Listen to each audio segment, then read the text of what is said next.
Faster learning, faster wealth. How to get ahead in life. If you're looking to get ahead in life, you'll need to learn faster than everyone else. There's really no way around it. If you want to be wealthy, the best way to do so is by learning as much as possible and applying that knowledge effectively. That doesn't mean becoming an expert in some obscure field of study.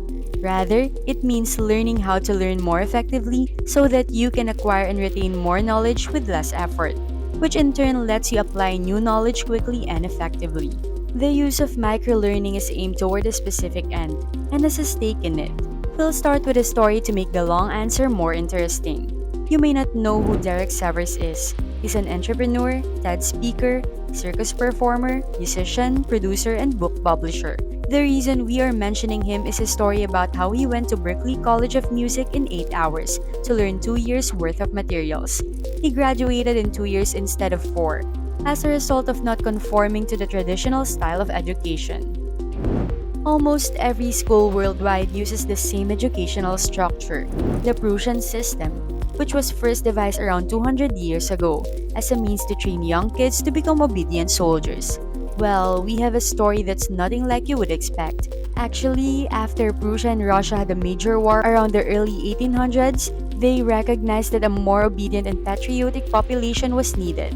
As a part of this, they created a compulsory schooling system in which children learn to read or write and sing about God. With the education process instilling a sense of duty and obedience to a higher authority, it worked out well in the end as Prussia is now Germany, becoming a power player. Word of this success spread quickly from Prussia to France, England, and finally the US. Though not all intentions were questionable, the educational system is meant to teach people obedience, conformity, and not to think too much digitally. A young population prepared to do their jobs was the result of this system. They had been trained to sit still and perform repetitive tasks, making them a perfect fit for the Industrial Revolution. A school emulates a factory perfectly, from the bell ringing to you sitting at your designated seat. In 1840, the US adopted the Prussian system, and in 1892, literally 10 people decided what should be taught to every child in America. Secretary of Education Arne Duncan argued that the factory model of education is wrong for the 21st century. The schools deliberately pace themselves at a slow speed. Classes are easy and for everyone, which allows everyone to stay in school for an extended amount of time and receive more student debt, leading us to today and Derek Siever's story. There were just over 2 months before college started, and one day he saw an ad in the paper for a music teacher giving lessons, so he contacted him, and to his surprise, he turned out to be an ex-Berkeley professor.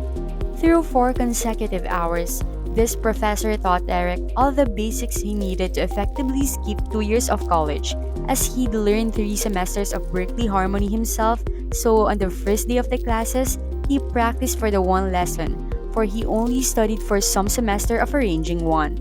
Then he learned that he could buy the one book for the course that he wasn't enrolled in, complete all the exercises without even having to go to the lectures. Then he could talk to the head of department, take the final exam, and get full credit. And he double-checked. He can still do this. Derek did something in between semester in an attempt to finish college 2 times faster with the stakes of failing the exams. It brings us to today's topic, microlearning.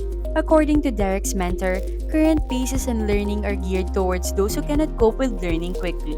The takeaway message from this is that education is highly personalized. For it to be effective, it needs to be customized to the individual. If there was anything good about our system now, it's that the process would take place. Sal Khan, the founder of Khan Academy, has the best way of explaining it. Traditionally, a student would go to a classroom, and the teacher would teach a lesson. And they would go home and simply memorize the lesson. The student would go back to the classroom and somebody would test their knowledge. You have no say in what is taught in the class, and you have no control over the time you'll have with the material. Khan argues for a flip, with which you are home and teach a lesson yourself with a digital content, then putting it into practice in a classroom through interactive activities. Moreover, with digital education, you have the option of learning from the best in the world and don't have to restrict yourself to whoever the school wants to hire or can afford to hire. In what way will microlearning improve your life? There was no clear answer to that. Microlearning is a way of being educated through small bits of content which you have at your own convenience and are specially crafted for you. It's backed up by science too. Of course, numbers vary, but people forget about 80% of what they learned in a month. This is referred to as the forgetting curve. Thus, going through a significant chunk of information in one sitting doesn't really do much for you. This is where microlearning takes place. Apart from that, research in the fields of science and technology has found that our brains are incapable of focusing on more than one thing at the same time. Multitasking is a false concept because our brains can process more than one task at the same time without serious side effects on our concentration.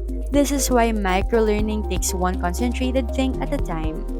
So here's the best example of microlearning to explain it. No matter what age you are, there is one thing that, once learned, will have a big impact on your life. If you are a writer, you may write more engaging articles. If you're an editor, you may create better visual stories. In order to become successful in advertising, it may be time to get more clients or create more ads that convert. If you're struggling to figure out what your best skill is and where it'll make the most immediate impact, try stepping back and evaluating your current position in life and where you want to be.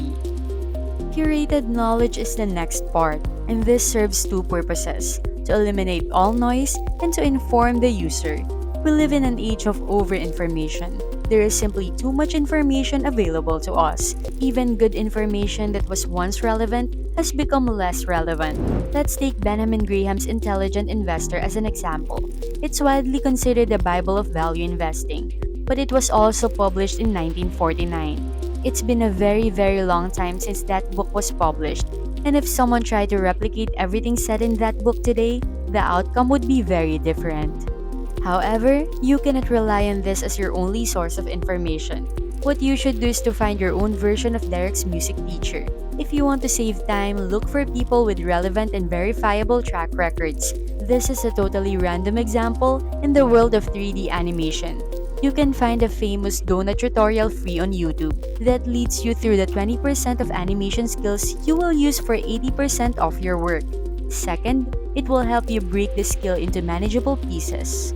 As a writing example, we can look at a great intro and engaging hook, a story-driven narrative, and a payoff at the end, plus a pro tip on curated knowledge. In the past few months, we've discovered that newsletters can be a great source. We subscribe to a number of different newsletters, most of which are paid subscriptions. We provide weekly reports on what's happening in the markets that we're interested in, written by experts in those fields. Podcasts are another great resource for curated knowledge. We all look like we have dogs, and we all listen to podcasts when we walk them. Once you have a skill and source of curated knowledge, choose your time frame and medium. The definition of a time frame is being aware of where you are in your day. Can you make room to learn about some recent statistics that revealed people reserve 1% of their week for personal development? That's about 4 minutes. Is this enough? Well, it depends on how the content was designed. Audio and video provide the best engagement when it comes to mediums of content consumption. We wanted to create a complete experience to make things easier to understand and to learn, which would have been easier and cheaper just to make the text or audio. Now let's talk about goals and stakes. Your goal should be clear by now, but let's briefly discuss the stakes. There's a super cool website called stick.com. We're not affiliated with them in any way. We just find it kind of interesting and it works great. For example, the website works on the basis that you put your money on the line and set a goal to accomplish. You get the money back if you reach the target. If not, it's donated to a charity you hate. PETA is a good example. Look, we love animals, but they've become pseudo-extremists. This works because you know you have something to lose, which you deeply care about. If you think about it like this, it's more likely that you'll wake up at 5 a.m. Loss aversion occurs when you have a plane to catch. In humans, we experience losses asymmetrically, more severely than we experience equal gains. For example, you are more angry if you lose $1,000 than happy if you receive $1,000. It's worth noting that stakes don't necessarily need to be negative, but they do work better when they are. You already operate with a negativity bias in your brain, so why not take advantage of it? Stakes are powerful incentives that encourage you to do things you otherwise wouldn't.